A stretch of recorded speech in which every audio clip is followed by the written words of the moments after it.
Dani adalah seorang remaja yang tumbuh di desa kecil bersama ibunya, Laras. Sejak kehilangan suaminya beberapa tahun lalu, Laras bekerja keras sebagai penjahit untuk menghidupi Dani. Ia ingin anak semata wayangnya mendapatkan pendidikan yang layak dan masa depan yang cerah. Sejak kecil, Dani adalah anak ceria dan penuh semangat.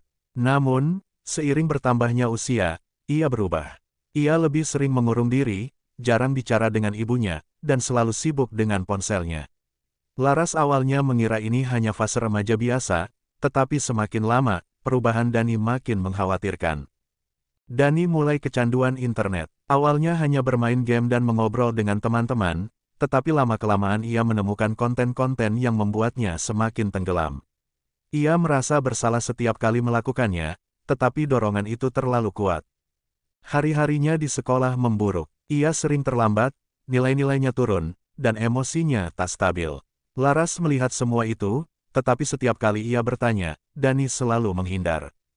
Malam yang menyerah. Malam itu hujan turun deras. Laras sudah tertidur di kamarnya, sementara Dani masih terjaga, menatap layar ponselnya yang menyala.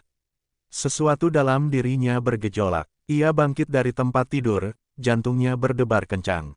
Ia berjalan menuju kamar ibunya. Tangannya yang gemetar menyentuh gagang pintu. Dalam kegelapan, Laras tertidur pulas, napasnya teratur. Dani menatapnya, perang batin terjadi di kepalanya. Laras menggeliat dan matanya terbuka perlahan. Ia melihat Dani berdiri di sana yang hanya menggunakan handuk, sorot matanya berbeda, gelap, penuh pergolakan. Dani, kenapa kamu di sini?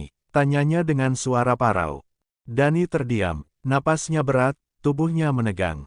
Ia ingin berlari, tetapi keinginannya lebih kuat. Laras menatapnya dalam diam. Ia melihat sesuatu dalam mata anaknya, sesuatu yang ia takuti. Namun, alih-alih menolak, ia menarik napas dalam-dalam dan berkata, "Ibu mengerti."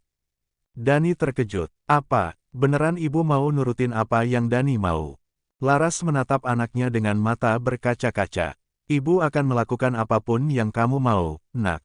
Suaranya bergetar, tapi ada keteguhan di dalamnya.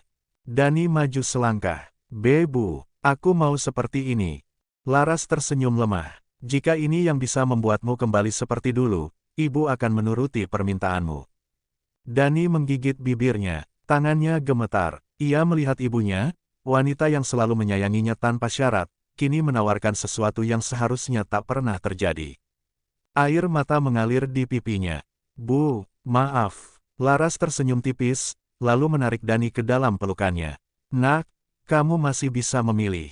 Dani terseduh di dada ibunya, tubuhnya bergetar. Untuk pertama kalinya setelah sekian lama, ia merasa sadar. Ia hampir kehilangan dirinya, hampir kehilangan satu-satunya orang yang mencintainya dengan tulus. Malam itu, bukan hanya hujan yang turun, tetapi juga air mata seorang anak yang akhirnya menyadari betapa dalam cintanya seorang ibu. Dan malam itu menjadi malam yang tak terlupakan oleh mereka.